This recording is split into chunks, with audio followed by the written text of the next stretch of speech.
Alright, so today I'd like to tell you about my latest find here. This is a Sony MSX Hitbit system, and I just picked this up today. I wound up picking it up with the instruction manuals that came with it, and it is in beautiful condition. I'd like to talk to you a little bit about the MSX and about the different variations or different machines that were made. This one here is the Sony version, but there were around 22 different versions that were made in different countries, various countries around the world.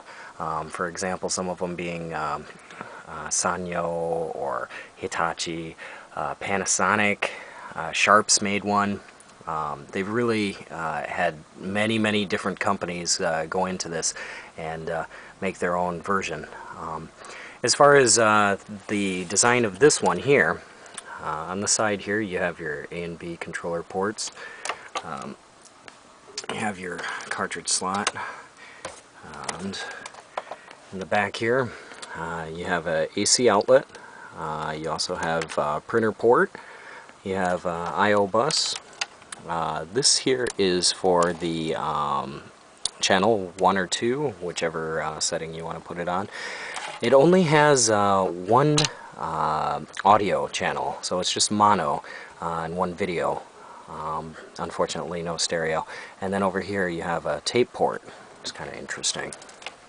The inside of these things, what these things are running with is they're running with a Z-Log.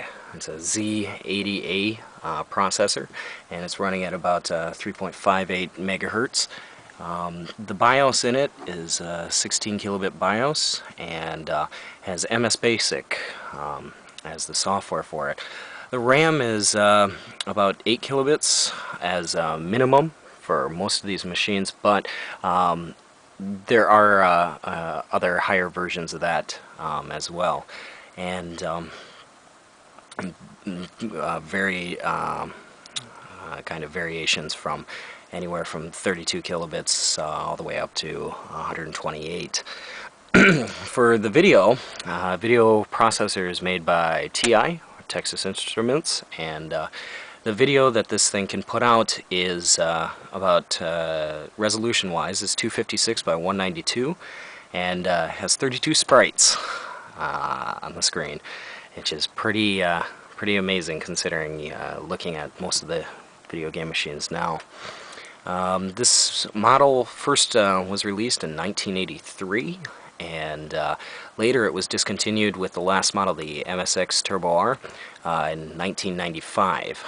So it's a little bit of background on the machine here. What I found just hooking it up and trying it out just a little bit, just a few minutes ago, is before it didn't come with any kind of controller, so you had to use the pad here, and you had to use the space bar. I really don't like using that stuff. It's really frustrating for me. So what I did do is I took a regular D-pad Sega Genesis or Mega Drive controller. I plugged that in just to see what I could get, and I realized that the D-pad works with it, and also the B button works. Since this is the only system that I have, and this is really new to me, I'm not sure exactly how many buttons the system is supposed to, or the controller is normally supposed to have, but for the few games that I have, this controller has actually worked pretty well, and there hasn't been any problems with it, so I think I'm going to put up a video here next using this controller. Looking at the manuals here, it's kind of rare to find a manual with a really old machine, but with Japan, in Japan, people have a tendency of keeping damn near everything for systems or for anything, you know, even if it's 20, 30 years old, you can still find a lot of these things in really nice shape.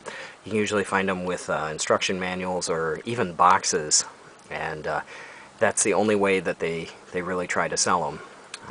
If they don't have these parts, or if they don't have these different manuals or box, the price goes way down, and nobody wants them. So luckily I was able to find one with the the instruction booklets, and it shows how to use the keyboard, shows how the different functions work. This one's for printing, if you want to do printing. It shows you all the different functions, all the different keys you have to put into print. Yeah, it's just it's pretty interesting for me. So, kind of getting my foot in the door with the MSX world, I suppose. But yeah, this is kind of just an intro video, and wanted to tell you a little bit about it. But my next video that I put up here, I'll actually play one of the games. I only have 3 of the cartridges so far for it, so there's not going to be that many videos.